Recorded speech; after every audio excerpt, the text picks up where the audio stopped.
Being here this afternoon, we appreciate your presence. As you may or may not know, there's been a group that came together last fall that has been tasked with session to say, you know, there's a lot of stuff in life and society that we have different ideas and understandings of, and issues about sexuality and gender are one of them, among many.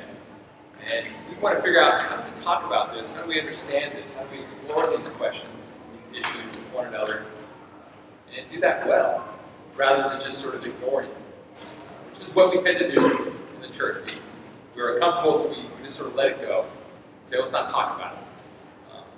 So the task force has been working on this for a while and created a process right now, so we're going to be having Abigail sharing this afternoon, and a little bit of Q&A stuff, and then next week have a follow-up gathering, ideally with all of us again who are here, and I think we're trying to record it and throw it up online too, so folks can make it and they can watch that. So, and then have a follow-up discussion next week. And then in May, another session around what does it mean to be created in the image of God. All this is related in ways we're trying to understand and explore these questions together. So, handouts, who still needs a handout? Get those out there. Okay, awesome. Well, let me open us in a word of prayer, and then we'll get our formal introduction. Creator, Redeemer, Sustainer, we are grateful for life this day. Lord, bless us as we gather, as we wrestle with ideas and understandings, with issues, gender. What does all this mean for who we are and how you created us? We're thankful, Lord, for our friend Abigail to come and to share with us today. We're so grateful for our task force that has put together lunch and this gathering, and we give you thanks for them and their work. Lord, bless us as we gather to seek you and to understand better who we are, created by you. In Jesus' name, amen. Thank you so much again for coming today. Just to let you know again, we're going to have a discussion next week. There won't be lunch, but we really appreciate it if you can still come and join us and have an opportunity to have a conversation. The following week, we'll be having Jody Craigwell come and speak about being created in the image of God. And again, after that, we'll have a discussion. We will have food again when Jody is here. So again, as part of the task force and as an elder, I really appreciate all of you coming and listening and learning and taking things into place. So Abigail Muldoon, she's a senior data manager for the Division of Adolescent Medicine at Robert Lurie Children's Hospital of Chicago. She got her BS in psychology from Florida State University and her MA in Women's and Gender Studies from DePaul University. Her master's thesis focused on Christian motivated gender harassment, and she received from the 2016 Southeastern Psychological Association's First Place Student Award for research on youth. I'd like to present her. Thank you.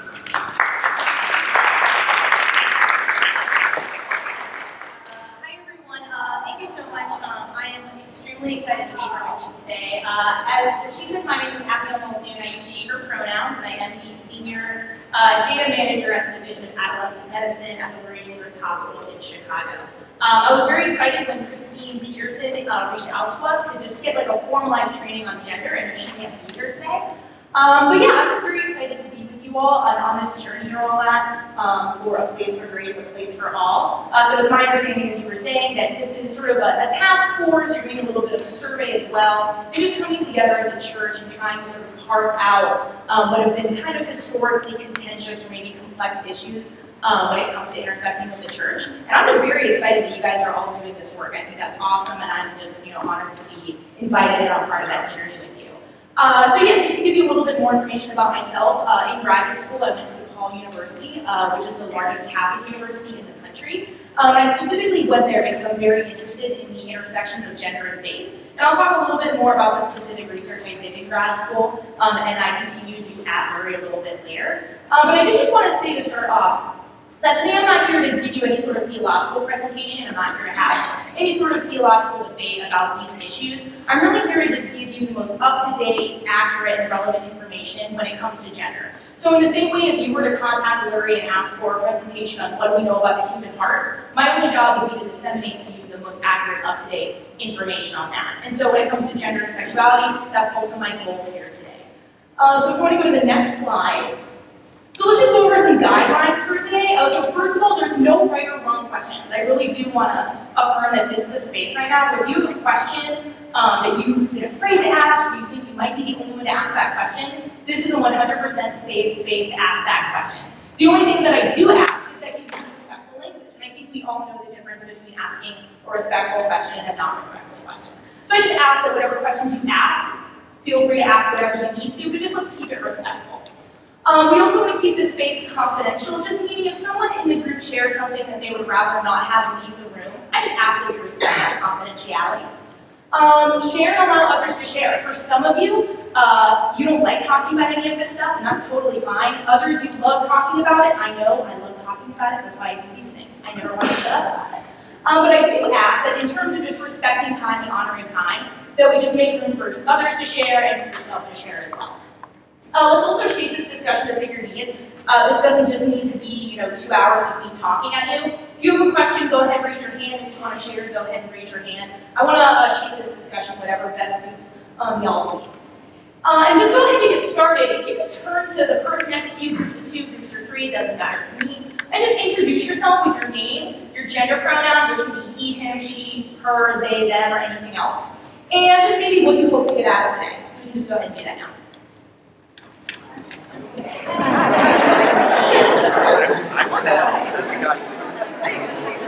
I'm just learning.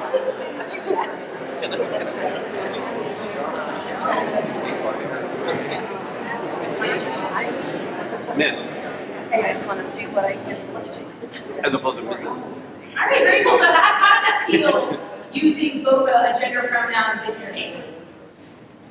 Unusual, but also not too bad, right? Not too difficult. All right, cool. So I hope you'll talk about maybe a little bit of what you hope to get out of today. These are just a few objectives I came up with to help us along today. First is to provide you all with just a basic understanding of gender diversity within a church community. To provide you all with tangible tactics and to highlight the importance of creating an environment that is inclusive of all congregants regardless of gender or sexuality. And to discuss how to best support the community around gender diversity, including those who identify as transgender and non-conforming. And I do want to go ahead and say that again, a lot of times this maybe might be the first time we're talking about gender and sexuality in a church. And if these topics make you uncomfortable, that's totally okay. I'm not here, I don't have it in my head that in 2 hours I'm going to have anyone in here do a 180. My job here isn't even to make you comfortable. My job here is to just give you the best tools to support everyone around gender and sexuality, and I fully believe everyone can do that regardless of how they feel about these issues. So that's some of my notes for today. Just to give you a little bit more information about the work we do at Lurie Children's, I find that a lot of people don't realize that most children's hospitals have a division of adolescent medicine. What we do general health for adolescents all the way up to age 24. We have it's around like a 3-arm sort of situation in the division of adolescent medicine. First, we have our research unit, so our Center for Gender, Sexuality, and HIV Prevention. That's where I do most of my work. We do research protocols that are multidisciplinary around areas of gender, sexuality, and focusing on HIV prevention and health disparities that affect adolescents and young adult populations most at risk for HIV. We also have our gender and sex development program. So this is the medical and psychological consultation for gender nonconforming or young trans children. And so we won't get a lot into that because this isn't a medical training, but if you want more information, you can go online and check it out. In addition to that, we do other behavioral health services, HIV testing, STI testing, community outreach, and then of course, general adolescent health and much, much more. So just to give you a little bit more information about what we do. So first, I thought we could just start off with a little bit of basic information, a little LGBT 101. If you don't know what LGBT stands for, it stands for lesbian, gay, bisexual, and transgender. In this presentation, I'm going to focus mostly on the T, because I think transgender and gender issues are what give people most of the confusion around this, but we will talk about LGBT as well. But most studies estimate that 4 to 10% of the population is gay, lesbian, or bisexual. And there's a few different ways to measure this. It could be because are we measuring it on people who self-identify into these categories, people based on behavior, and different factors will affect that percentage. So for instance, geographical location. We have, I think in Birmingham, Alabama, it's 2.6 or femaleness within the human body. This has to do with all of your reproductive anatomy, including external and internal genitalia. And then based on that, that's how we determine sex assigned at birth. So when the baby's born and we say, it's a boy or it's a girl, that's when we assign a sex based on their birth anatomy. Another way we talk about this is either natal gender or birth sex or sex assigned at birth. So the thing we want to drive home there is that all this has to do with is the biological construct of how we define maleness and femaleness in the human body. For gender identity, raise your hand if you have a gender identity. Yes, that's everyone. Wonderful, you've already got those. So gender identity. Everyone has a gender identity. This is not special to gender nonconforming or transgender people. And a gender identity is a person's internal, deeply felt sense of self of either being male, female, something other, or in between. And you'll notice a lot of these slides we'll talk about in terms of gender development in children. We are a children's hospital, so a lot of times we're focusing on these constructs as they relate to gender development for young people. But most children have a strong sense of their gender identity between ages 4 to 6. So I think these two are probably some of the biggest takeaways in terms of definitions and terms you want to get out of today when thinking about gender, is that sex is the biological construct, gender identity is your sense of self. It's how you feel about yourself. It's how you know I am a woman, I am a man, I'm either, I'm both. It's that deeply internal sense of self. It's between your ears, it's psychology. And then gender expression. Gender expression is an individual's characteristics and behaviors, such as appearance, dress, mannerisms, speech patterns, and social interactions that are perceived as masculine or feminine. And this begins around ages 2 to 3. So this is how we express gender. So for instance, when we see people who wear dresses, we typically think woman or femininity, or we associate low voices with masculinity or men. Something, if anyone in here has young children, I've seen it like 2 or 3 times and it always cracks me up. If you get a young children around a guy with long hair, it blows their minds because they think, wait, you have a long hair, so you're a girl, right? And they're like, well, no, I'm a boy. It just blows their mind. And it's really interesting to see how we teach children to categorize gender based on gender expression. And the last thing I want to note is that, again, another big takeaway from today is that masculinity and femininity are not on opposite ends of the spectrum. So it's not that we have femininity here, masculinity here, and like the closer you get to femininity, the farther away you are from masculinity. Each kind of gender expression is its own spectrum, meaning you can be high on both femininity and masculinity. You can be low on both. You can be somewhere in the middle. So something else we want to start thinking about is we want to get outside this idea that gender is a binary. Again, meaning that masculinity and femininity are mutually exclusive. You can be high in both and low in both. So some more key terminology.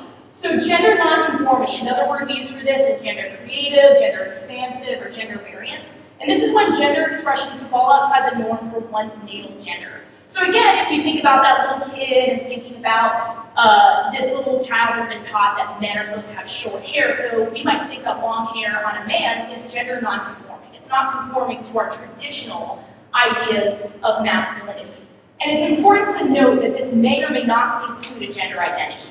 So looking at our 3 factors we've talked about so far in terms of biological sex, gender identity, and gender expression, you might have a natal male who says, I'm a girl, and I like to express femininity. We might consider that gender nonconforming. Versus a natal male who also identifies as a boy, saying, I also like to express femininity. Both of these things are examples of being gender creative or gender expansive. Does all of that make sense? Does anyone have any questions so far? Great. Okay, so we can move on. Oh, actually, I'm sorry, can you go back one slide? Yeah, I also want to note that it's something we'll also drive home today, is that gender nonconformity is a completely normal variation in human diversity. We'll get into that a little bit more, but there's just no research to support that if you are gender nonconforming or transgender, and we'll define transgender in a minute, that there's any sort of inherent negative health consequence of that. What we do see is how we support or don't support gender nonconforming and trans people. That's where the negative health disparities come into play. So let's look at cultural norms. Does anyone know who this is? No? George was a good guess, but no. Close. It is FDR. It is FDR looking fabulous. I love this one. This is a quote taken out of a trade publication from 1918. The generally accepted rule is pink for boys and blue for the girls. The reason is that pink, being a more decided and stronger color, is more suitable for the boy, while blue, which is more delicate and dainty, is prettier for the girl. So for this, I want to show, 100 years ago, it was completely switched. This idea that we assign that blue is for boys and pink is for girls, that's completely rooted in culture and time. If we even think about what we, as Americans, how we categorize culture versus other countries in Asia or Africa, it's all very relevant and rooted in your current time and your current culture. So I just want to show this idea that like pink has always been for girls or blue has always been for boys is relatively new, and that's going to change in 100 years as well. So just like, let's just think about where these ideas come from, why do we think they're so inherent to gender, because are they real? All right, so key terminology for transgender. So this transgender or trans with an asterisk, this means it's an individual with an affirmed gender identity different than their sex assigned at birth. Meaning, you might have a baby that you assign male at birth, and later as they're growing up, they say, I am a girl. My sense of self is that I'm a girl. That young child would be potentially, when they get older and their gender identity is more stable, a trans woman, a transgender woman.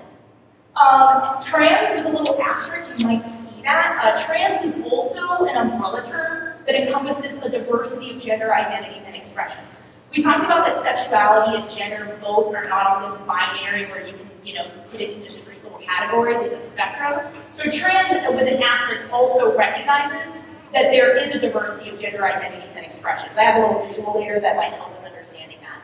And something else we want to really drive home is that being transgender applies to identity, not necessarily appearance, behavior, or body parts. So again, you can be gender non-conforming and not be transgender. You could be both.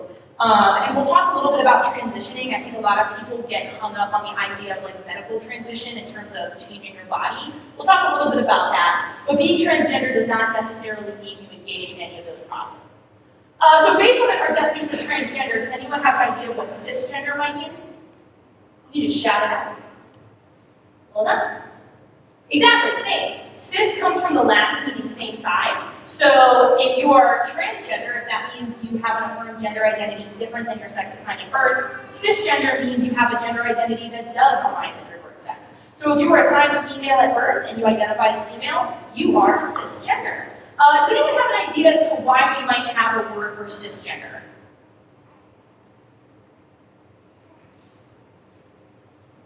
Any thoughts? Describe. Exactly, yeah, thank you. So if we only had a word for transgender, we'd be putting that category of people, this idea that this is normal, we don't need a word for it because it's normal, but if you're different, we're going to create like this secondary word for you. Exactly, so this just gives us the language so we're not saying like, not transgender, or just perpetuating this idea that the norm is that you're cisgender, and if you are transgender, you're somehow pathological. So transitioning. So transitioning is the social, legal, and sometimes medical processes through which a trans person lives their life as their affirmed gender.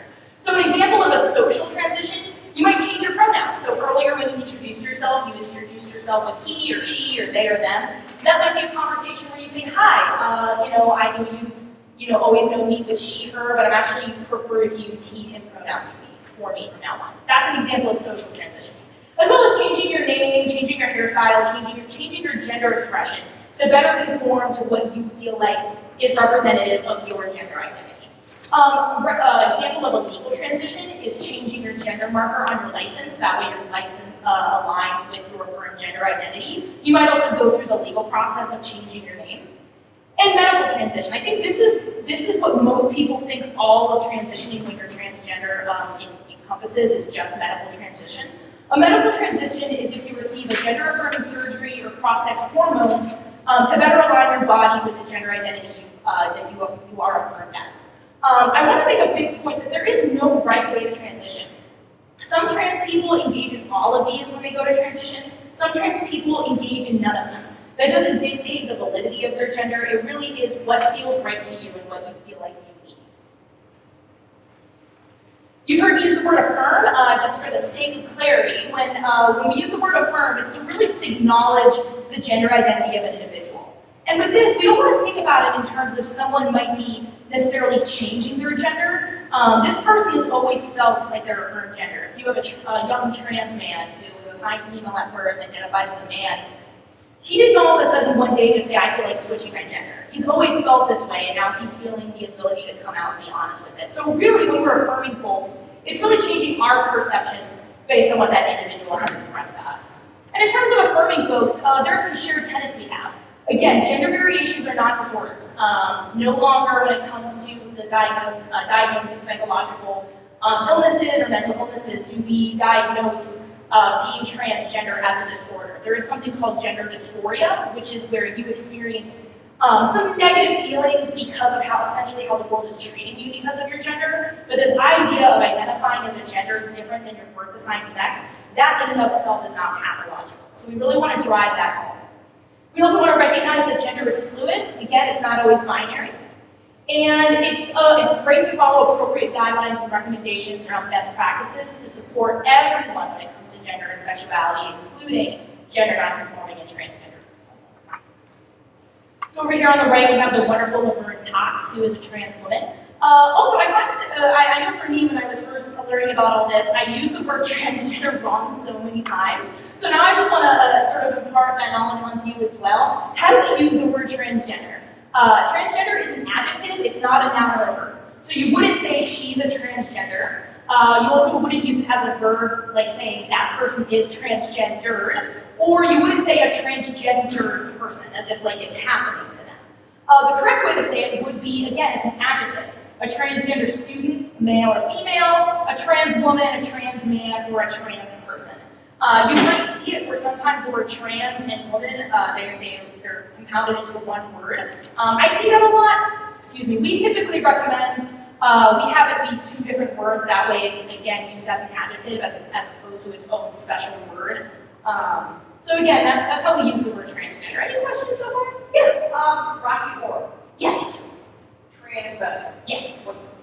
Yeah, that's a great question. So historically, transvestite is used more as a cis man, so a man who was assigned male at birth, identifies as a man, who likes to dress up in female clothes for like sexual pleasure. And again, in Rocky Horror, that came out in like 76, 7, who knows? Susan Sarandon is so good in that movie.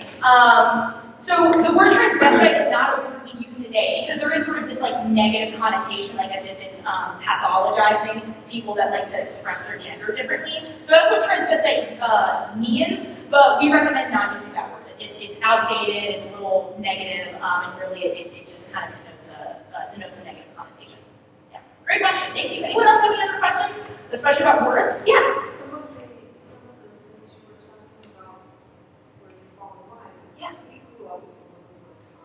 Yeah. Totally. So a tomboy is a great way to describe like a young girl who's gender non-conforming. I know I've always been a tom girl. People mistake me as a boy until I was like 21. And that is, I would say I was gender non-conforming in the sense that I dressed, my characteristics and behaviors were different than what people expected of a traditional woman or a traditional female. Yeah, so tomboy is a great way to think about gender non-conforming young women. Great. Any other questions? Yeah.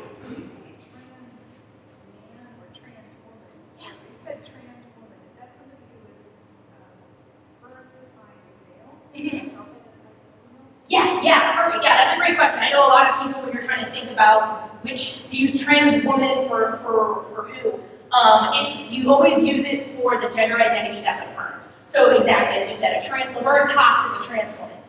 She was assigned male at birth, identifies as a woman, and so she is a trans woman. And if you were assigned female at birth, identifies as a man, you are a trans man. Great questions. Anything else? Any other thoughts or questions?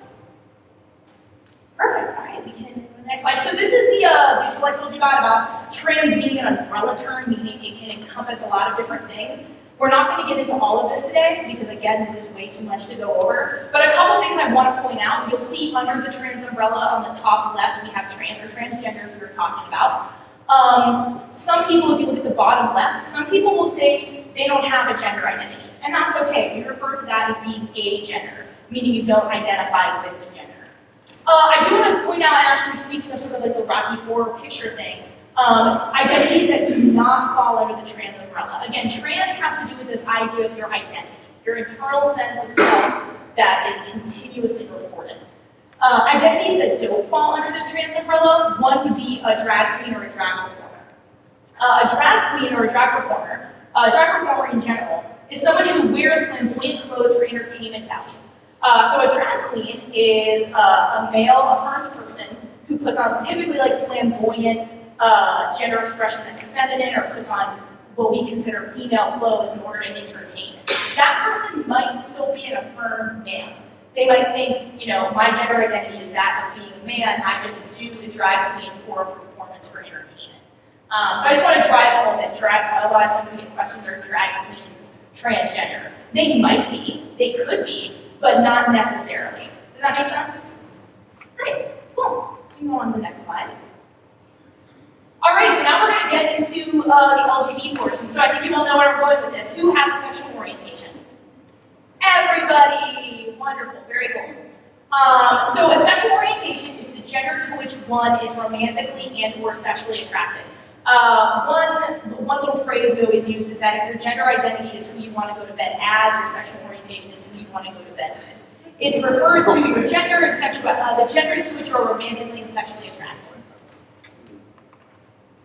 Oh wait, pop quiz. What are the four most commonly reported sexual orientations? You can just shout them out. Bisexual is one. Gay, lesbian. Heterosexual. I will be so surprised. We can go ahead and go to the next slide and put the four up. How many times we'll do this training and straight people forget they also have a sexual orientation? It's wonderful. I love that. That's really great. Sure. So gay and lesbian, gay typically refers to men who are attracted to men, whereas lesbian refers to women who are attracted to women. Yeah. But some women use gay, some women use lesbian, again, all about self-identifying. Bisexual refers to people, I think historically people think it means you're attracted to both men and women. Some bisexual people, to recognize that there are more than two genders, will say, I'm attracted to people of my gender, and I'm also attracted to people of a different gender. Another word you might hear for that is pansexual, whereas the dictionary definition of that is you're attracted to anyone regardless of their gender. So you might hear bisexual and pansexual used interchangeably. And then heterosexual, that is when you are attracted to a gender that is different than you. Any questions about that? Yeah.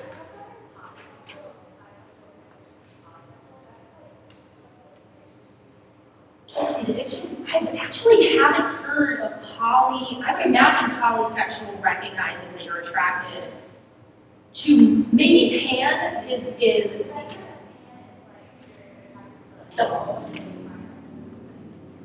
right. Yeah, I was gonna say, I think if you were to like break down like the definition of it, pan would be you're attracted to someone regardless of their gender. So it has to do with you don't fall in love, or you're not attracted to the gender, you're attracted to the person. Whereas poly, I would imagine that might be one of the new terms as language is constantly evolving. I would imagine poly means you're attracted to all genders. So I think there are different ways we can describe it. And I think that's an interesting point that you bring up. A lot of people will think that pansexual is more inclusive than bisexual. But exactly, I think there's a new bisexual movement saying that you're attracted to your own gender and other genders to recognize that gender diversity. That's a great question. Okay. Oh, you did? So incorporating many different kinds of sexuality. Yes, yeah, exactly. All of it, yeah. Cool. Great question. Anybody else have any other thoughts or questions about this? Great. All right, so I just threw a ton of information at you. So now we're going to see how this all fits together with my favorite thing in the world, the gender uniform. Love it. It's wonderful. It's beautiful. So this is the gender unicorn. I love that unicorn. It's drawn so delightfully. This is designed by Landon Pan, who is a gender non-conforming young person. And basically, this is going to incorporate everything we just talked about. So, if you look up off the top, this wonderful little unicorn, they are thinking of a rainbow. And if you look over here, the rainbow corresponds with gender identity. Can someone remind me what a gender identity is? Shout it out. Yeah. Exactly, your perpetual sense of identity regarding what is your gender. Are you a man, are you a woman, are you both, are you something in between? So we'll see here that you can actually print this out and have people fill it out. It's really, really cool. You'll see that the first, if you can read read up there. I know my eyesight's getting a little bad. On the top dimension there, it says female, woman, or girl. And you can dictate on that spectrum how far into that spectrum do you think you are. Do you think you're highly a woman? Do you think you're low in being a man? Or do you recognize other genders? So this really shows, again, that masculinity and femininity are not on opposite ends of the spectrum, but that you can encompass both of those things or neither of those things. We'll see for green, the little green dot that goes around the whole of the unicorn represents gender expression or gender presentation. Does anyone remember what a gender expression is? Exactly, how you present yourself with your clothes, with your hairstyle, with your mannerisms. And you'll again see that you can be high feminine, high masculine, low masculine, high feminine. All of these things you can encompass. It's not just on this binary.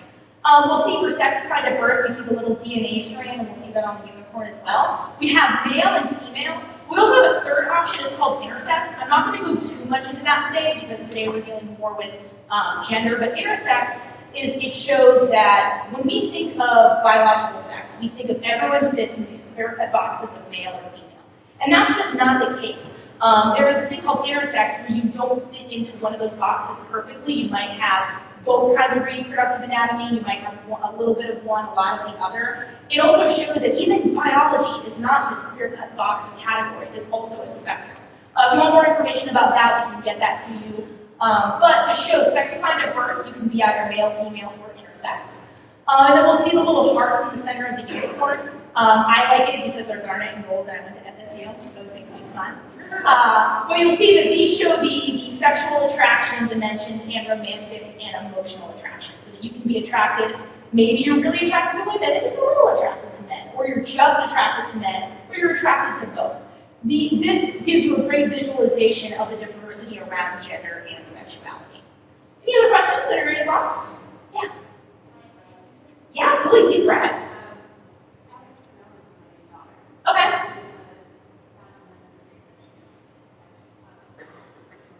That's awesome. That's really cool. The transstudent.org. Okay, your child now is like a hero to me because I love this gender unicorn. That's so cool. Yeah, we use this with like all of our patient learning. Oh, please send my regards. Oh, it's so cool. So cool. Any other thoughts or questions about the gender unicorn? Yeah. It would help if you could repeat your questions because we can't hear. Oh, sure. Yeah. I'm so sorry. Pardon me. Allison was just saying that your daughter. Alex, yeah. Child Alex helps with this student organization, transstudents.org, and helps develop this gender unicorn. So that's very cool. Extremely exciting. Any other thoughts? Are we feeling information overload yet? Yeah. I don't want to call it earlier. Sure. I know that. Yeah, 60 years old. A lot of this is so new for me. Totally. Yeah. Yeah, but I don't know. I never knew that taken it. I'm proud of it. I like to dress up and wear jewelry and all that kind of stuff. But I think that's what we used to call people that were more feminine than others. Right. Yeah. Tomboy, girly girl, that's what I was used to. But anyway, that's kind of the limit that I grew up with. Sure. And I think that This is really pretty. absolutely. Yeah. Absolutely. Yeah, especially when we think about like girly girls. Exactly. That's like someone who might think is like their gender expression is extremely feminine. Like, camping is gross. Sure. You live your truth. Live your truth. So the people that want me to go on a mission trip, I'm like, you do not understand. Really that. This is my curling iron, okay? I will serve it. Way back down now.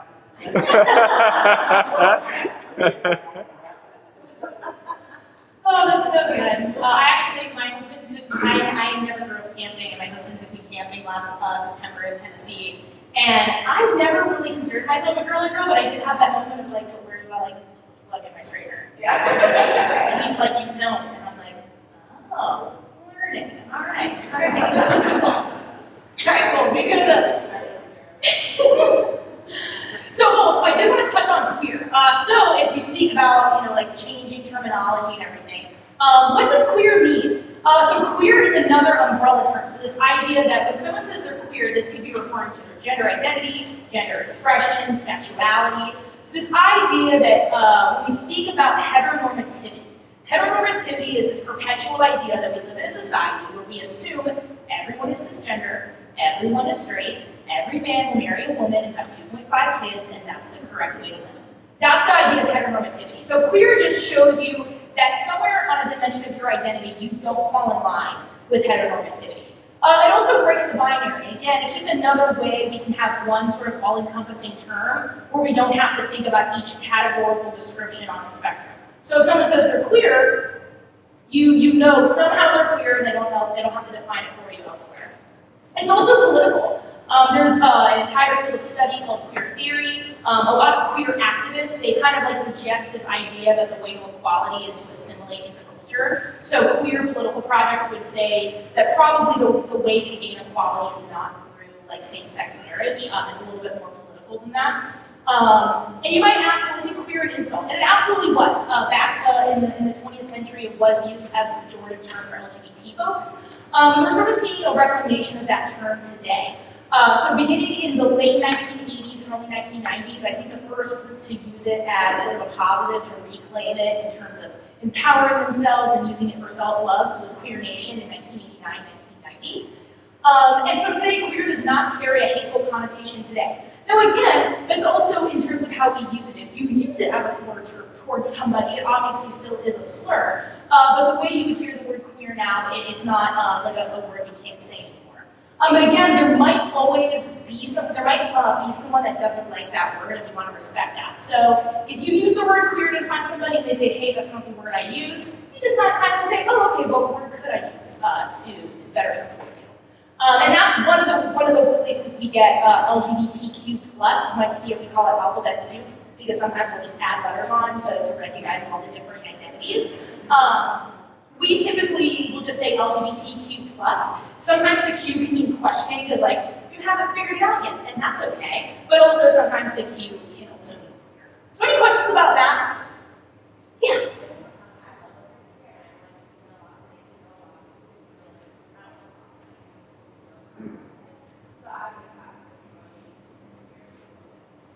Yeah, oh, totally. Yeah, so she was just talking about the fact that some people don't like the word queer, and so when they hear it, it does sound a little bit negative. Exactly. Yeah. No. Yeah, not all the negative connotations have gone away, exactly. I know when I was taking in grad school a class called queer theory, and I was talking to my mom, and she's like, what just came out of your mouth? Mom, it's cool. It's like, I do this for a living. It's fine, I promise you. And so we got to sit down and have a wonderful conversation about that. We can go to the next slide. All right, so I did want to talk about, now that we know sort of the definitions and what does it mean to be LGBTQ+, I did want to talk about some of the health outcomes, again, for young people, as that's sort of our area of expertise at Lurie Children's. Health outcomes tied to rejection and acceptance. So students that are not supported when it comes to gender and sexual diversity are at an increased risk of depressive symptoms, low life satisfaction, self-harm, isolation, PTSD, incarceration, homelessness, and suicidality. These young people are extremely vulnerable around these issues. However, students that are supported when it comes to their gender and sexuality, it's linked to the following traits: positive self-esteem, high social support, positive mental health, less depressive symptoms, greater self-esteem, and greater life satisfaction when compared with youth whose families were not supportive. We want to drive home that, especially young people who like to be gender non-conforming or gender expansive, there's no negative health outcomes tied to that. But what we do see is that when you support young people when it comes to their gender identity or gender non-conformity, that is tied with positive health outcomes. This is a graph. It's a little tiny to see. This is actually from the Fenway Health Institute in Boston. We work a lot with the Fenway Health Institute in Boston. In fact, we just wrapped up a study with them where it was the very first NIH-funded clinical trial on trans women when it comes to HIV acquisition. So they're a wonderful group of people if you're ever in Boston. But this just shows some of the unhealthy impact of bullying when it comes to LGBTQ youth. So 8 out of 10 students have been verbally harassed, and 4 out of 10 have been physically harassed in school. Over 71% hear homophobic remarks often or frequently. And 80% of trans students reported feeling unsafe at school because of their gender expression. To me, one of the most just striking statistics for me is when we talk about youth homelessness. So we talked about that anywhere in the general population, there's 4 to 10% of people who are LGBT. This statistic shows that 40% of homeless youth are LGBT. So if they're only making 10% of the population, 40% of homeless young people make up, 40% of homeless young people are LGBT. So clearly, there's a big, that's not proportionate. And most students report that they experience homeless issues because of family rejection of their orientation or gender identity. Families, and I also think churches, have a huge, huge influence in young people. And simply because of a family accepting or rejecting you, that can lead to very serious things like incarceration, unemployment, and homelessness. So speaking of, what is transphobia? So like homophobia, racism, sexism, transphobia plays out in discriminatory acts directed at a relatively powerless minority, meaning transgender people. And think about it, gender is one of the most ubiquitous categorizations we have in our society. It's everywhere. And it's so firmly entrenched within the norms of Western society, reactions to those who do not conform to the traditional female and male binary is often extremely severe. I love this graphic, just to kind of show you how things you should and should not say to a trans person. You just met Liz, you wouldn't ask her about her genitals, so why would you assume she was transgender? Yeah. But then why do you define all this? Sure, absolutely, that's a great question. So we define all this so we can better understand it. We want to be able to understand sex and gender. But understanding it does not mean you necessarily have a right to know someone's gender or sex. You know what I mean? Absolutely. Yeah. So I that's, feel yeah. like we're taking a step into someone's private areas that we Yeah. really don't need to know. Absolutely, and actually, so we're learning about this so we can understand people. So when they say I'm trans, that's really all the information you need to know. I mean, you might know about what does trans mean now, but also you don't know how they transitioned. You don't know if they've socially transitioned, legally transitioned, or medically transitioned. And that trans person might share that with you at some point, and they might not. But there's really, at that point, if you just know someone's trans, that's really all you need to know. If they choose to tell you. Some trans people don't want people to know they're trans. They just want to they want to pass. I guess that's where I have issues. Yeah. Everything's supposed to be fitted in. Why are we pulling them apart and analyzing? Yeah. If you are trans, Yeah. go off on your merry way. Yeah. And the next week in church. Sure. You know, it doesn't. Yeah. To piggyback on that, Yeah. we want to accept, but that we're not supposed to know. So you don't know what you're supposed to do.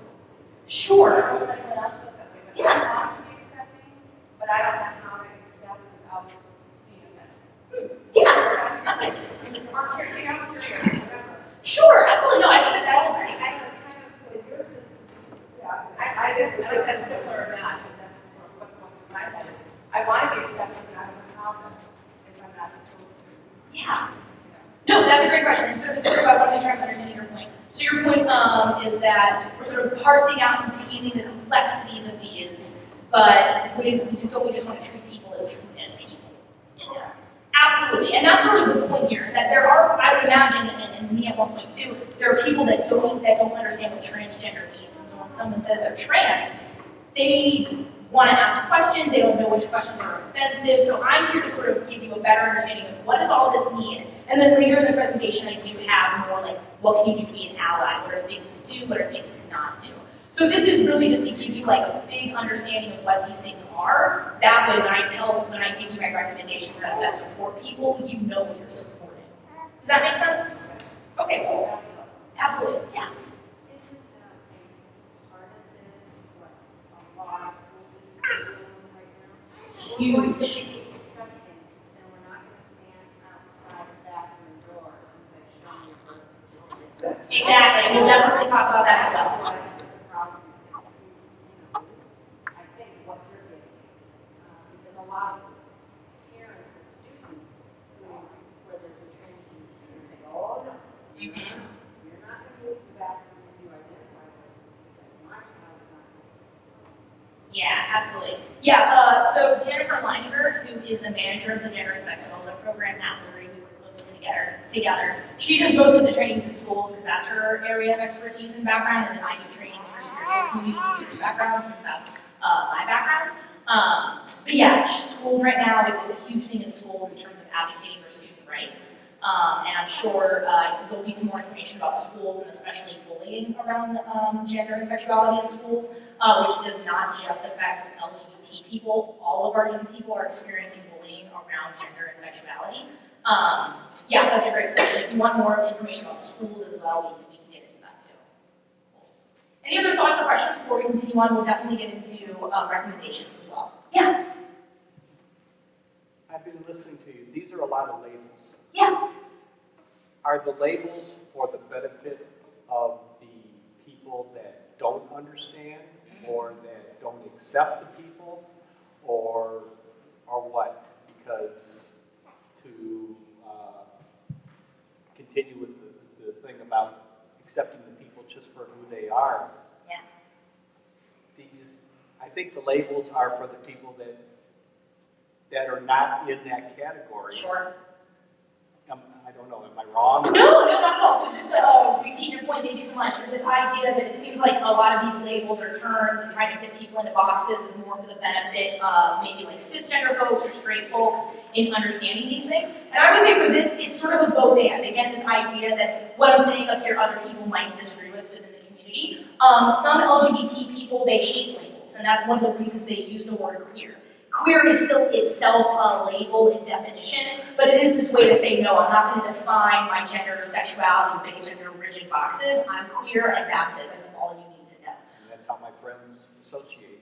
Absolutely, yeah. But then there are some people who it's extremely important to have that trans category. Like for them, the identity of being like, no, I am a man and I am a trans man, or I'm a trans woman, that's extremely affirming to who they are.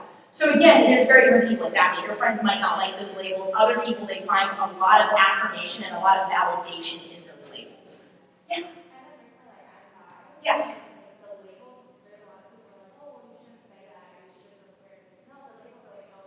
Yeah. Yeah, totally.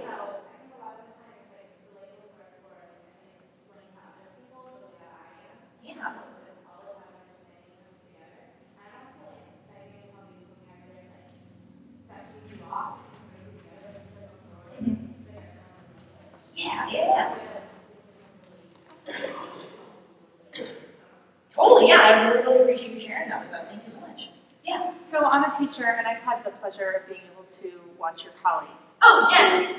Do the presentation in an educational setting. Sure. And I have had students that have made transitions, both medically and just in the pronoun. I've had students that just even all of a sudden, they have a better understanding of those labels or how they can better support those people. And I've also had students that, too, would prefer to not have a label, or they're, I work with younger ones, and then I work with ones that go all the way up to college. And I will say that seeing that presentation in the educational setting first was incredibly helpful for me as a teacher, just seeing how I can kind of help those people that want to have that label, that all of a sudden feel like they have a place that they can be.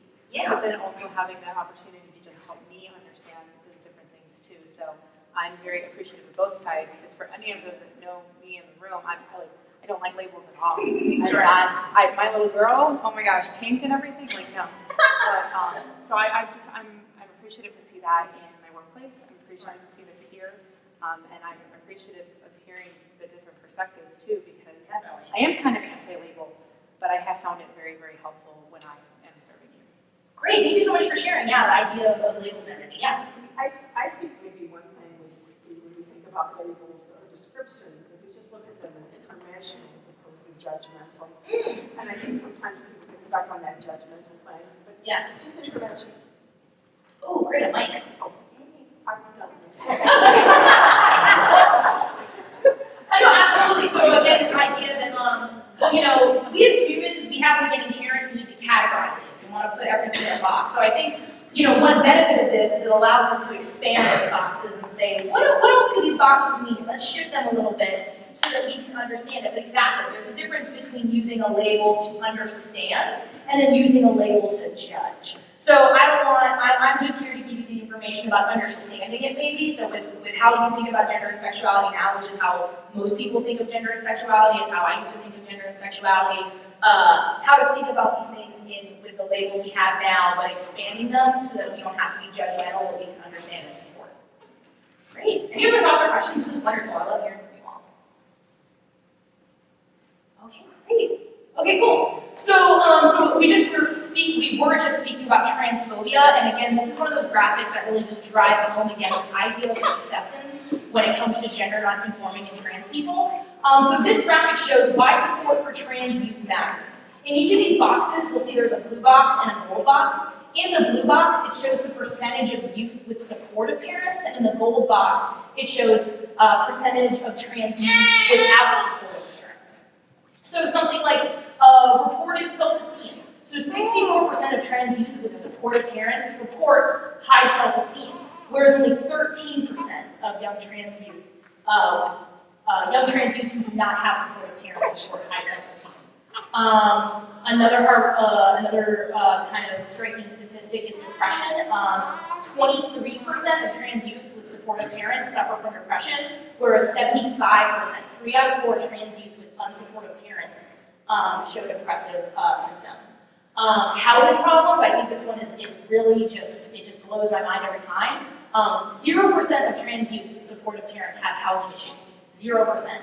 Whereas 55, over half of trans youth with unsupportive parents have housing issues because their parents kick them out, living with their parents where they don't affirm or don't support their gender. It just becomes too difficult to live there. And then another one that's just really sad is attempted suicide. Only 4% of trans youth with supportive parents attempt suicide, whereas over half, 57% of trans youth with unsupportive parents attempt suicide at one point. So this is why this is so important. These aren't just concepts that don't matter to people. Gender and sexuality impacts every person, and it's impacting our young people. That's why on the next slide, Lurie is a not-for-profit, nonpartisan children's hospital. And that is why, because of those statistics, we have adopted a public policy position in support of gender nonconforming issues. This is not about politics. This is not about anything relating to picking a side. This is about supporting children. We care about the health of all young people. So this is why it was important for us to adopt this policy position. You'll see we cite some statistics in here. Because 2/3 of transgender adolescents are verbally harassed and 1/3 are subjected to physical harassment, almost 90% of trans students do not feel safe in their schools, and almost 50% of trans students report regularly skipping school because of safety concerns. So we go to the next slide. And that's why we have these positions that say that we as a hospital, we support initiatives to promote appropriate and inclusive healthcare services to transgender and gender nonconforming youth and families. And we also support policy and program initiatives to protect the civil rights of transgender and gender nonconforming issues. Yeah? On your previous slide where you were showing statistics, the statistics on trans youth. Yeah. Is the LGBT component kind of the same statistic, or is there a different statistic? No, that's a great question. So is there a difference between trans young people versus LGBT young people? There are differences, and I think that would make sense because one group is dealing with gender diversity and the other is sexual orientation diversity. It's not as bad, but it's still, I know there are some statistics where, I don't want to say anything that's incorrect. I don't know if I have it on here on the slide, but I do know for a fact that young gay, bisexual young people are at increased risk of suicide, increased risk of depression. Pretty much everything you saw for trans young people, it's the same when you compare straight young people and then LGBT young people. I don't have the exact numbers, but I can definitely forward that along as well. But yeah, basically, if you fall anywhere on the LGBT spectrum as a young person, you are at an increased risk of these negative health consequences. Also, we're not going to get into detail with this, but just if you were curious about additional professional organizations that take an affirming policy stance towards transgender young people and transgender people in general, and up there we can see organizations like the American Psychological Association, the American Geriatric Society, American College of Physicians. So while Lurie actually is the very first children's hospital in the U.S. to have a policy statement, we're falling in line with the best and the brightest when it comes to medicine and psychological health. So I wanted to shift gears. Now we know a little bit about key terms, health disparities for this population. So what's the role of churches in our community? So churches play a crucial role in the lives of all the congregants, including people that attend your church and people that don't. Some people come here for acceptance, they come here for guidance, community engagement. I know for community engagement, I was doing some research on your church, and you all do so much in your community. It's awesome. So I imagine a lot of people come to your church for that. Friendship, social support, and of course, connecting with God. So looking at the role of the church, often religion and spirituality is an essential part of someone's identity. So you can think about what you look for or how people look to you in terms of being a faith-based leader in your community. And spiritual and religious leaders have an opportunity to support queer people in a world that does not yet completely embrace or understand gender expansive and LGBT people. A quote that I always think of is Adrian Rich. When someone with the authority of a teacher say describe the world and you are not in it, there's a moment of psychic disequilibrium, as if you looked in the mirror and saw nothing. So this idea, if we don't talk about these issues, we might think there's like this implicit understanding that everyone's welcome here. But that's not the case. Unless we talk about this and people can see themselves in the reality of your church, it's kind of like looking in a mirror and not seeing yourself. So I was looking at your website and I loved everything, especially just on the front page, this idea that there's a place for you at Wildwood Presbyterian Church. And with you all taking this journey with your series and even us talking about these issues now, we're making it so that LGBT and queer people can really see there's a place for them at your church. Another quote, this is from transgender Reverend Justin Tanis. Those who are fortunate to find strength, often with the help of a therapist or spiritual director, to begin the journey towards self-acceptance. For most transgender persons, completing this transition takes several years. For some, the transition includes hormone treatment and gender-confirming surgery. And many report a profound shift in their spiritual lives as they turn from the condemnation of a judging God who are going to hell to the embracing God of paradox and extravagant love. This heroic transition leads many to a confidence and grace at last of the person God always intended me to be. I just think that's such a beautiful way to talk about being gender nonconforming or transgender with regards to your spiritual identity. I want to talk a little bit about gender stereotypes in the church and really drive home this point that these are not issues that only affect a certain 4 to 10% of your congregation. These are issues that affect all of us. So if we go to this slide, you can click the next visual. Traditional gender stereotypes. I know it's really tiny, but we'll see on the left side for feminine, it reads gentle, talkative, emotional, verbal, and on the masculine side, it reads aggressive, decisive, not at all talkative, tough. I don't know about you, but I don't know a single person that only fits on one side of that chart. I have a hard time believing there are no men who are indecisive, or there are no women who are tough. So that's a hard pill for me to swallow. So we're thinking about gender stereotypes, and you can click the next visual, please. How many of these messages impact congregants? I know, especially in churches, a lot of times gender can be mixed with morality or theology. There's an idea of how to be a good Christian woman or a good Christian man. And what do we all think? How do we all think this impacts us or affects us when we're thinking about what it means to be a good Christian man or a good Christian woman when nobody fits on one side of these boxes? So again, this idea that gender impacts everyone. Looking at young people, 50% of elementary bullying is based on gender or sexual orientation slurs for everybody. Half of bullying is around this. More than 50% report school as an unsafe environment for not being as masculine as other guys or feminine as other girls. This is affecting all of our young people. And so looking at how the bias, expectations, and limits that go along with thinking of gender and sexuality in these binary terms of you're masculine or feminine, it impacts all youth. And individuals who turn to their spiritual community for support may find that they disagree with their church or religious community's practice or leadership. So we want to think about, how does this impact youth? How does this impact families? Do families become disillusioned with their church community? Do young people become disillusioned with their families? So we want to think about the impact that this is having on families and young people. And so I wanted to touch briefly again about the research I did in graduate school. So I was focused on Christian-motivated gender harassment. So gender harassment is this idea where you demean people based on behavior. You say derogatory characteristics or derogatory marks around someone based on their gender. And so I'm specifically interested in Christian-motivated gender harassment, which is this idea of using a Christian rhetoric to harass or police someone based on their gender. So an example of this could be, women shouldn't be pastors, God does not want them to. Or Christian women should be feminine. So this idea that we're policing, and I focus specifically on women, policing women and people around their gender due to a Christian justification. And what I found was that women who perceive a Christian motivation for their gender harassment had significantly more negative consequences than women who did not perceive a Christian motivation for their gender harassment. Meaning, if I have two women and we tell one woman, you can't lead, and we tell the other woman, you can't lead because God says you can, that second woman is going to have a more negative consequence than the first woman who didn't have the Christian rhetoric involved. And what this means is, unfortunately, the church is in a position where they can actually do more harm than the general public when it comes to policing people around their sexuality and gender. But I think the cool thing about that, though, is that tells me the church can actually be a more positive influence when it comes to affirming people around gender and sexuality. So I think that means there's actually a space for the church to do things that other community organizations or non-spiritual communities can't do. So how does this relate to gender stereotypes in the church? Again, this idea of none of us are fully meeting these boxes of what it means to be masculine or feminine. We're almost all at risk for experiencing gender harassment. And if we're within a church community, we might be experiencing Christian-motivated gender harassment. So just thinking about these things, how can they impact us when we're sort of having these intersections with gender and faith? So how can your church specifically support gender and sexual inclusivity? So I did a little history, I'm sure you all know this. You can actually just put everything down here.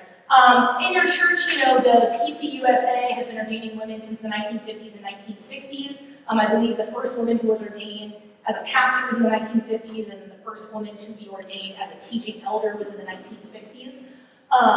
In 2011, there was the vote to remove the text within the PCUSA's ordination standard to remove the language that contains no restrictions on behavior with regards to sexuality, meaning that you were allowed to openly ordain gay and lesbian teaching pastors. And also there was the vote and ratification to change the language in your book of order around marriage. So now it reads, marriage is a gift God has given to all humankind for the well-being of the entire human family. Marriage involves a unique commitment between two people, traditionally a man and a woman, to love and support each other for the rest of their lives. So we're already seeing that PCUSA is already doing a pretty good job of kind of taking the lead in being inclusive around sexuality and gender. So looking at your church, again, I put this from your website. I really love reading and getting to know your church. Again, it's really, really cool what you all do. I love the welcome statement you have. So this idea that we're a church family, all ages come together to worship and learn, serve Christ, respectful of diverse viewpoints and inclusive culture. If you can hit the next slide. Wanted to touch on a couple things that I really liked. So something you could do when it comes to, I don't know if you would consider this your welcome statement. I consider it because I feel like it was a statement that welcomed me to your website. But looking at it, you specifically say all ages come together to worship, learn, and serve Christ. Something else you can do is add in all the different dimensions of identity when it comes to diversity. We could say all ages, races, sexual orientation, gender identity. Regardless of these things, we're excited to bring you aboard. I like the idea that you have language from the get-go, respectful of diverse viewpoints, and you want to be inclusive of all those different viewpoints. WPC enjoys being together, working together, and again, citing that there's a place for you at Wildwood Presbyterian Church. I think naming all those different dimensions of identity can be helpful. There's no, to my knowledge, research to show different welcoming statements in churches, but something I do think of when reading this is when it comes to non-discriminatory policies in schools. There is research to show that if you adopt a zero tolerance policy around discrimination and bullying in schools, it is actually more effective when you name out all the different categories of identity that are protected. Meaning, if you have a zero tolerance policy that just says, we do not tolerate bullying, versus we do not tolerate bullying around sexual orientation, gender identity, gender expression, that one that names those dimensions of identity actually are more effective. So I think that could influence maybe in affecting or in changing, or if you wanted to revise your welcoming statement to include those dimensions of identity. So these are some best practices, a little bit of like 9 items, 10 items. So hopefully this will answer your question around how we can actually support. So the first one is we always start off with the hard, avoid gender segregation. And I'm not saying that means segregating by gender is a bad thing. I love Girl Scouts, I love Boy Scouts, I think both of those things are wonderful, and I love Girl Scouts. I would not love those things. But I think when we think about churches, a lot of times we'll have gender segregation in small groups, so we'll have like a women's group or a men's group. So just thinking about what are the reasons we do gender segregation? A lot of times it's because we are rooted in this heteronormative idea that we put all the men here, all the women here, all the men are attracted to women, all the women are attracted to men, and that's it. I gotta say, last year the men's retreat had this football coach, and I was really upset that I couldn't go.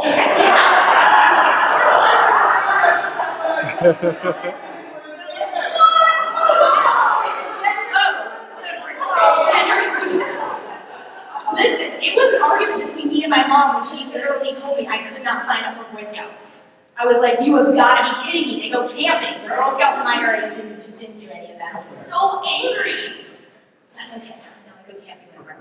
But in talking about gender segregation, exactly. Like, what are the reasons we do gender segregation? And I'm not saying it's not helpful. Again, women's groups and men's groups at church are very helpful. So I would just think about what's a better way we can be more inclusive. Because one problem with having a men's group and a women's group is it's basically saying there are only two genders. And if you don't fit into one of these, then you're out of luck. So we can open that up a little bit. Instead of having a women's group, we can have like a women-identified group or a male-identified group or gender-inclusive groups. And importantly, don't police it. If someone joins the group that doesn't meet your preconceived notion of a woman, take some time, do like an emotional inventory, figure that out, talk about it amongst yourselves, but don't police it when it comes to people joining those small groups. Something else we can do is respect preferred name and pronoun and update forms that limit these gender options. So again, if you know someone named Josh, now Josh is introducing himself as Sally, you want to respect that. Now we use being Sally, now we use she, her pronouns. And you want to make sure you update that in any sort of database you have for your church. You wouldn't want to out anybody, so if you didn't update your database and you're doing roll call, especially for young people, and you say Susan, but Susan's like it's Josh now, you've essentially outed that person, meaning you told everyone about their gender identity when they necessarily weren't ready to. So you can update your form. Something really subversive that I think communicates a lot is, I don't know if you all have like a welcome card in your church, so like new members can like fill out their name and address and stuff like that. Something you can do is for gender, a lot of times people use a closed-end item, meaning there's only two options, you check male or female. Just write it as a line. You can just write it in, that way it says gender, line, and you write it in. People that would be upset by that typically won't notice it, but what it is doing, it's subversive. But what is cool about it is that does communicate to your congregants that you are aware of gender diversity and you're here to acknowledge that and not put people in boxes. Something else you can do is create a safe environment and supportive organizational culture. So you have a wonderful building here. I was just hearing a little bit about the history. You guys have been here for about 10 years now. It's very cool. So I don't know what your bathroom situation is, but one, yes, people should be able to access the bathroom that best corresponds with their gender identity. The fact is there's no statistics to cite that transgender people commit any violent acts in the bathroom. You can try to find it, it doesn't exist. It's a myth. Trans people are not there to do anything bad in the bathroom. They're there to use the bathroom just like you. But in your building, you can either have, make sure people know that they can use the bathroom that corresponds best with their gender identity. I also recommend having a gender neutral bathroom or an all gender bathroom, maybe like a single stall that everyone can use. And thinking about it in terms of school, I know in schools, and I'm sure you can speak a little bit about this, in schools, if any child requests a private space, you have to honor that regardless of the request. So this idea of creating safe spaces in terms of your building is, again, not just about supporting trans people, but it's about supporting everyone when it comes to any sort of privacy they want. Implementing a non-discriminatory policy to protect everyone, including those that identify as transgender and gender nonconforming. So making it clear that we as a church don't tolerate jokes around sexual orientation or gender identity. Again, we saw with the statistics from the schools that these types of bullying behaviors are being experienced by all of our young people. So we want to implement that we do not allow this, it is not funny, and we expect that from our young people as well as our adult congregants. Something else is open your church doors to provide space for queer youth and queer community members and doing some community outreach. So you have a wonderful building here. I think it'd be wonderful if there was a way that you could find out if there are any sort of like gay straight alliances in schools or any other sort of queer organizations that you can invite. Maybe if they have a weekly meeting, invite them here. Have people from the church volunteer, bring snacks, be chaperones, open your building, and let people know in your community that you're here to support everyone when it comes to gender and sexual diversity. Adopting that zero tolerance policy, we talked a little bit about that and making sure you're naming these dimensions of identity. Maybe having a small group for LGBTQ plus members and allies.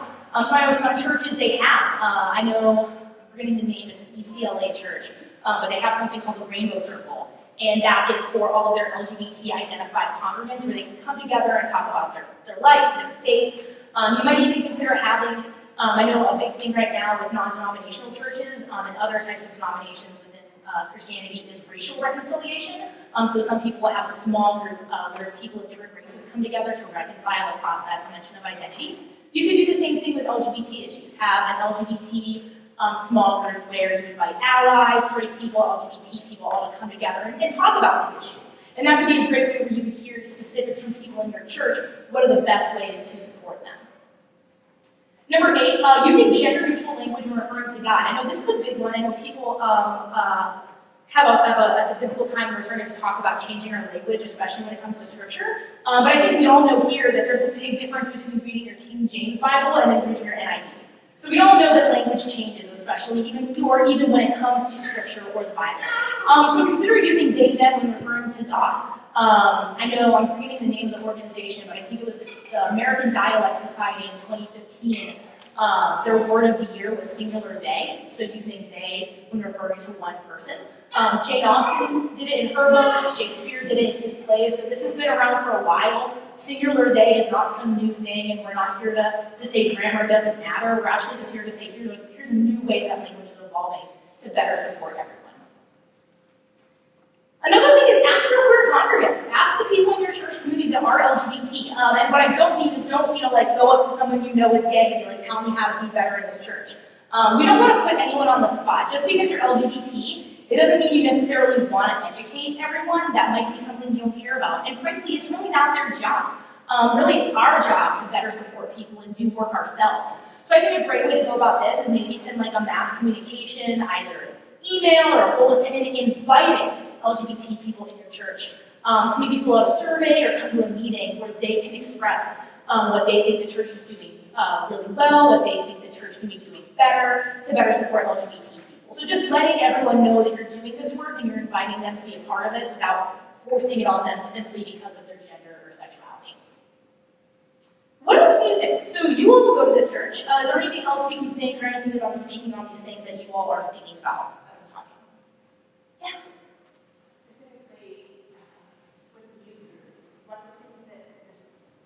Specifically with the youth group, one of the things that I know Alex had trouble with was mission trips. What do you do with the trans kid or the gay kid on the mission trip? Everyone was terrified.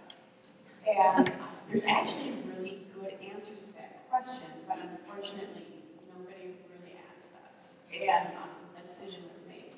So I would love if these situations come up again, that you be willing to look at other options other than having. I think Alex was left in a room with the elders that were on the trip, and then, just to keep mischief away.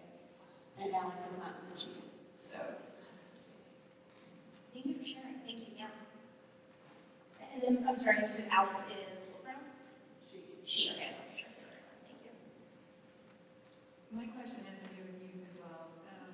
My kids are still pretty young, and I know that there is an individual in their school who is a little girl who identifies male, and so I have a second grader and a kindergartner. They think nothing of it, they just talk about it. So at what point do we introduce language that steers them in one way or another, and how, as parents or youth group leaders, do we make sure to be inclusive and respectful? Totally, yeah, that's a great question. So one, I think that's such a good point to show that a lot of times people get so concerned about what are the children gonna think. The children are cool with it. They haven't been taught that anything is bad. They haven't been taught to be uncomfortable with this thing or to be bigoted with it. And that's why I think a lot of this language, again, it's for all people. So instead of always just assuming if you have a birth-sign female child that they're gonna love pink or they're gonna love these things. So I think it's about opening it up for everyone so that when a trans young person comes along, it fits already into their categorization. Oh, gender is diverse, and so that fits into my schema of what gender is. Another thing, especially for youth trips, I actually just volunteered with a youth trip for my church. It was super cool. It was an indoor water park in the Wisconsin Dells. Never been to one of those, so highly recommend it. But I guess there's this thing, and maybe the youth pastor people here know, it's called purpling. So so it's this thing where you say, if boys are blue and girls are red, am I getting this right? Then no purpling. Don't hold hands, don't engage in PDA. Which, as we all know now, since we've been through this training, that's extremely heteronormative. Not all young people, not all young boys are only attracted to young girls, young women. So the way we dealt with that is we said, if you're blue and someone you're attracted to is red, no purpling. So there's different ways that we can think about breaking outside of the language where we can get the point across to kids. Like, you are here for a mission trip, you know there's things you shouldn't be doing. I mean, we don't have to be talking about that in a heteronormative sense or assuming people's attractions based on that. Really quick, does that answer your question? Great. Just a story about that. Yeah. I was a, what do you call it? Advisor? Yeah. Like a chaperone. A chaperone, there it is. So I was a chaperone on a school trip, and it was in the evening, and they're all crammed into this one room, and I'm like, okay, like the clock was purple. And they all said, what's that? You know, and I said, boys are blue, and girls are pink, and some are purple. And this voice came behind me, what is that? And I said, well, then you're just a beautiful rainbow, okay? But everybody behave. I guess that's what I'm trying to say. Exactly. And that was, but that is it. That's wonderful. Yeah, I mean, all young people know the expectations on the youth trips. You know what I mean? Like, that isn't news.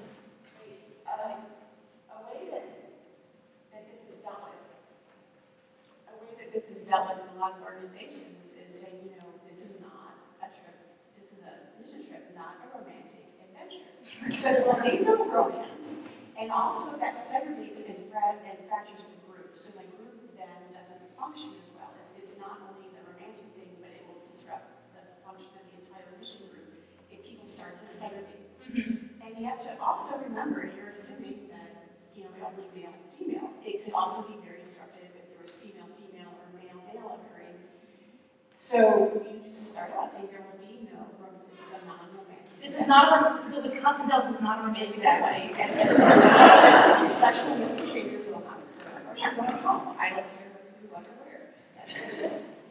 Thank you so much. I think that's such a good way to put it. I think there's just this assumption that young people are only heterosexual. It's just not true. It's just not real. So if the goal of being a chaperone on this trip is to prevent people from young people from like hooking up on a mission trip, going about it and segregating the boys and the girls, that's also not solving your problem. So I want to help you solve your problem. I get it. I think it's just driving home this idea that you're right. It's pink, blue and red, don't pick purple. If you're blue and the person you're trying to do is pink, you don't purple. Yeah. So most of you guys know I'm a band director, so I routinely take large group of students on trips. And there was actually one particular case. I think that a big concluding thought that I have with what's being said with these trips is that I think the most important thing that we did is that we talked to the kids. And I don't even mean like the kid that was going through affirmation or any changes or anything.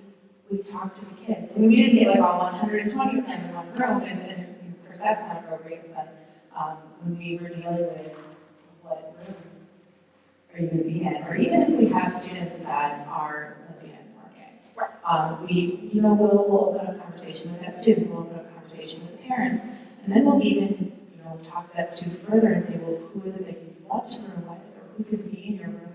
So in the case of a particular student that was a big leader in our band, had actually just gone through the transition medically. Sure. And then had been friends with them. So he was trans male. Sure. And had been friends with a girl for years and years and years and years and years, and they were just really good friends, and it turns out that that's how we grew them. And it was because I think the most valuable takeaway is that we talked about it. Yeah. We felt comfortable about it. We talked with the parents because we knew that they had supportive homes. And we could just talk to the students and say, okay, here's where we're at. And I think that was probably most valuable. Even in the case of the student when they were going through this leadership audition process. Yeah. That was one of the first questions we asked them. Generally, is like, you've just gone through something that's very significant, and how would you handle that with people that don't understand? That's awesome. So just being able to, right here, what we're doing right now is just being open and talking about it. So when we go out and take these large groups of kids, that has just been invaluable in making sure that we are there because we're a band and we're performing. That's right. It's not a romantic trip. It's not a purple sort of issue. Right. Yeah. Although I've heard that too. So just it cracks up the first time I heard it. I was like, this is just so rich. So I love that you guys are talking about that because it's like this was something that we struggled with too a long time ago. probably about even right when I first started teaching about 11, 12 years ago, but just even over the past 5 years, like the kids are talking about it. Like this is life. This is normal. And just being able to talk to them about it. Yeah, thank you so much. It's such a great perspective, especially in like overnight trips. And that's such a good point too. We just said about like the kids are talking about it. Like if we as like adults don't address it, it's not going to go away. Like the young people are talking about it, and so exactly with us having this conversation here, it's just some great steps we're having towards supporting all young people. Any other thoughts? Yeah.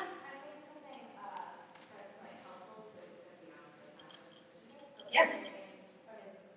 Organizations and like the groups coming together, like when we introduced each other like at the beginning of this, we introduced our pronouns. Yeah. I think that church is like a really safe space where it's meant to be, to experiment with new pronouns and to like know that that's a safe place. So maybe like when you grow around it, it's like everybody say your name. You also added everybody say your name and pronouns. Yeah. And that's like kind of normalizing that, even if like you know everybody there, like you kind of already know their pronouns. So somebody might want to experiment with something new or try something different. Definitely. Just opening it up. I don't know, pronouns are important. No, yeah, thank you so much for sharing that. One thing is I love that you said church is a wonderful safe place to try that out. I think that's awesome. That's what we're looking for with churches. And it's very true. I know one of my friends, when I first met them, they used he, him, and then one day we were introducing pronouns, and they said they, them. And I was like, good to know. And just, sometimes it's hard. Like, with my friend, they're one of my closest friends, and I will still sometimes go back to he, him. I'll be like, oh, he, they said, and I just correct myself and move on. So that's even just like one thing. If you mess up someone's pronoun, it doesn't have to be this like, oh my gosh, I'm so sorry, I will try harder. It really can be like, oh, he, I'm sorry, they, da da da da. It can be a quick change. Yeah. I just have a question, and I don't know the Megan Becker answer, but all these things you're saying about young people are talking about it, and accepting each other, then where is all the bullying coming from? Because yeah, you just told us what happens. They're not, supported and they're bullied, and then you have the teenager that commits suicide because of the bullying in their school. So how do you reconcile these kids that are all open to all this with the ones that are just being terribly cruel to the ones that are different? Yeah, no, thank you for sharing. And that's why I don't think I would say all young people are open to it. I would say they're talking about it. And part of that talking is bullying. Like we see the age trends that younger people are more likely to start like identifying as something other than like straight or male or female. But that doesn't mean there's still not pushback. It doesn't mean there's still not people who are afraid of it, who don't know what to do with these categories, and they act out. So I think it is one of those sort of like paradoxical situations of young people are talking about it and accepting of it more so than maybe post-adolescent populations, but there's still a ton of bullying going on. We especially see it for young people in elementary school because that's what they're being taught. But then as we move towards like middle and high school, there's more acceptance, but it doesn't mean that it's like this fully accepting kids yet. So it does seem a little paradoxical, but that's what the trends kind of show. Does that make sense? Any other thoughts or questions? Again, I just want to affirm there's no wrong question here. Just a quick comment. I teach first grade. Yeah. And we're all talking about youth and things like that. We actually had one of our meetings about inclusive language because we have a child in first grade that is going through gender identity issues. And we try very hard not to say boys or girls. We say first graders. All first graders, please line up and use inclusive language. So I think part of, I see a lot in my classroom, even traditional roles. It's the kids that are reflecting their parents' ideas that say things like, well, how come that picture shows a man as a nurse? And things like that. And I think the education has to start really young. It does, yeah. Thank you for sharing. I think, again, bringing back this idea of young children, I mean, they're just trying to make sense of the world. I mean, kids do the same thing with, you teach them what a dog is, and then they see a cow and go, dog! Because it's a beautiful creature on four legs, and then they have to further, like, parse out, okay, the difference between a dog and a cow. And kids are doing the same thing with gender, so exactly. So when a 2-year-old is like, well, he has long hair, that makes him a girl. Perfect teaching opportunity. Something that I do too is I'm trying to really get out of the habit of saying guys, like, hey, you guys. So I do things like say, hey, pals, or hey, friends, or I'll say, I'm from the South, and sometimes I'll say y'all, like, hey, y'all, but then it's like, oh, it's so Southern. So when I do that too, I'll say y'all, because I think that's still like a better alternative to saying, like, hey, you guys, something like that. Cool. Any other thoughts or questions? Cool, we're moving along. I just want to be mindful of the time, so we have about 15, 16 minutes left. So we move on to the next slide. And of course, I think I just want to touch on responding to religious questions or objections. So the role of the church, I'm not here to get everyone to agree. In fact, I think diversity is awesome. I think diversity is the cornerstone of innovation. So we don't want to necessarily get everyone to agree, but we do think that we can foster a climate where there is respect for diversity and families within a community. Respect is built by acknowledging the diversity in community, promoting opportunities for community dialogue, and allowing the diversity of families to be visible within the church. And most people can agree that it is appropriate for churches to teach kindness and mutual respect for everyone, regardless of how we feel about things. And regardless of your convictions, all church members can welcome, support, and care for trans and gender non-conforming people in their communities. Something I don't know if I said this at the beginning. Something that I always like to think about when I'm doing trainings for churches is the story of the Good Samaritan. So as we know, someone asked Jesus, "Who is my neighbor?" And then Jesus responds by answering, "How to be a neighbor." Today, I'm not really even here to tell you, to answer the question, are LGBT people your neighbor? I want us to be thinking about how can we be a neighbor to LGBT people, and I think all of us in the church can do that, regardless of what we believe about these things. One resource I wanted to pass along to you is this really cool organization called More Light Presbyterians. It is an organization specifically within PCUSA. It engages over 210 congregations and thousands of individuals in the Presbyterian Church USA, enabling Presbyterians to lead LGBTQ service and advocacy in communities nationwide. More Light's mission has always been to empower and equip individuals and congregations to live into their welcome for LGBTQ people. As we move into a new day in the denomination, MLP's work is about pointing towards a particular way of operating in Christian communities with God's abundance at the center of all we do and who we are. What's really cool about this, you just go to MLP.org. They have everything. They have specific trainings that are geared towards the church by people in the church. So if you are looking for something that's a little bit more based in theology, this would be a good resource. They have toolkits, different notes on worship services and prayers that are inclusive of everybody. So I highly recommend checking them out. They also have a list of books you can read, different perspectives around these issues in terms of a theological stance. So one more list is how can non-LGBTQ congregants be allies? So how can cisgender folks be allies to the LGBT community? First of all, what does it mean to be an ally? An ally is basically, it's on the key term sheet, is when you don't identify as part of the queer community, but you do support the queer community in a number of ways towards equality and affirming those folks. And being an ally doesn't mean you're necessarily out in the street with your sign marching every week. That's one way to be an ally, but that's not the only way to be an ally. One is simply ask someone. It's a very appropriate question when you meet someone to say, "Hey, what's your name? What's your pronoun?" That way you can find out what it is and always use it. You can also say, if someone comes out to you as trans or LGBT, you can say, "Thank you so much for trusting me to tell me that," because that's a huge trust thing, and simply ask, "What can I do to better support you? Is there anything else I can be doing?" Asking is always a great way to go about this. Also, take gender identity and expression, as well as queerness, seriously. Again, these are not just these abstract concepts that we think are just these new age words. This is really us gaining a better understanding of these dimensions of diversity, and so we want to take it seriously. Have an open and affirming conversation with folks about preferred name and gender pronoun. So again, just if you don't know, ask someone and then always consistently use it. Treat trans people as members of their chosen gender. This is something we all have to work on, but if someone is a trans man, again, assigned female at birth, identifies as a man, we don't want to think of them as not being fully man or a full man. Always affirm people as part of their chosen gender identity. Do not out anyone or allow anyone else to do so without their consent. Again, outing is if you accidentally or purposefully let other people know about someone's gender or sexual orientation when they don't want people to know. So in one way, we want to always use the gender pronouns and gender and the name people want to be called as. We always want to make sure we use that, but also being aware of how to act with that person in other groups. So let's say Josh comes out to you, Josh lets you know that he is trans. You can say, thank you so much for telling me that, I appreciate it. Are you out to anyone else? Do you want me to use that name? There are certain places you don't want me to use that name or pronoun. So if we're at church, I can use it, but maybe if we're at school, we can't. You can also ask, I'll just slip out of my head.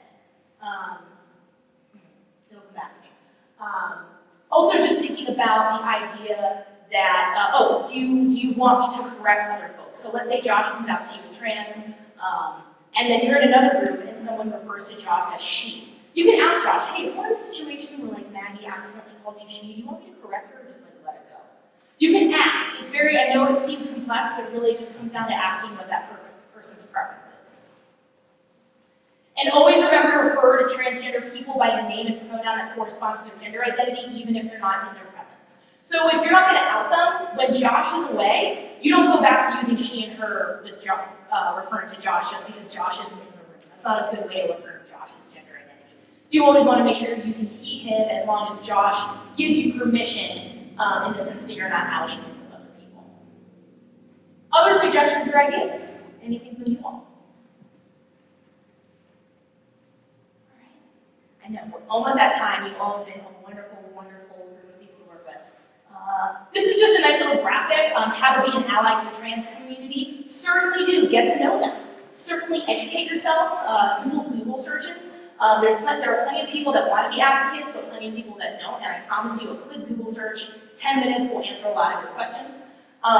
Use their preferred pronouns and get to know and use their real name. Please do not out them as a trans person without their permission. Ask what their name was before. So if a trans person introduces themselves as Josh, their name is Josh. Don't ask them what their name was before that. They might tell you that later. Don't make any assumptions about their sexual orientation based on their gender identity, and do not ask about their genitals. Golden rule. So just sort of like to sum up here. Being informed about gender and the ways it can intersect with other aspects of a young person's life can be one of the best ways to provide counsel when working with children, youth, and families. Think about the ways that other aspects of identity impact the way individuals and those around them perceive gender. The aim is to support faith leaders and congregants to practice gender-affirmative pastoral care in this broader context of identity. And once young people are affirmed in their gender identity and expression as they are in other aspects of who they are, they can bring their full selves to their community and their faith. So even though we're talking about all of these things around gender and sexuality, we are talking about people, as you were mentioning a little bit, this idea that we're all people. These are just one or two aspects of who we are as individuals. Get to know the people in your community. These are just some Chicago resources. You can kind of click through these. These are Chicago-based resources for gender, non-conforming people, LGBT young people, housing, legal. If you want any sort of list of resources for the Chicago or Chicagoland area, you can let me know. Before we wrap up, any other questions or thoughts or comments? I know I've thrown a lot at you. Alrighty. So this is my contact information. Feel free to grab an email or give me a call or just come up and talk with me if you have any other additional questions or comments. I really appreciate you all inviting me here, and I will look forward to all as you continue on this journey with these issues. Thank you.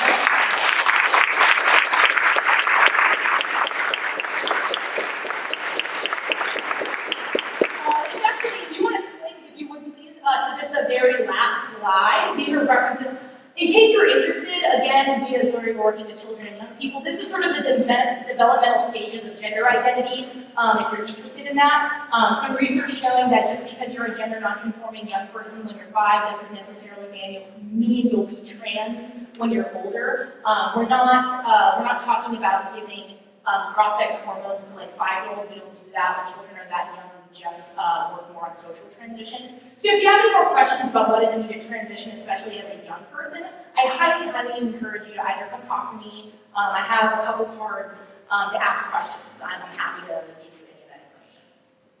All right. Thank you guys so much. I appreciate it.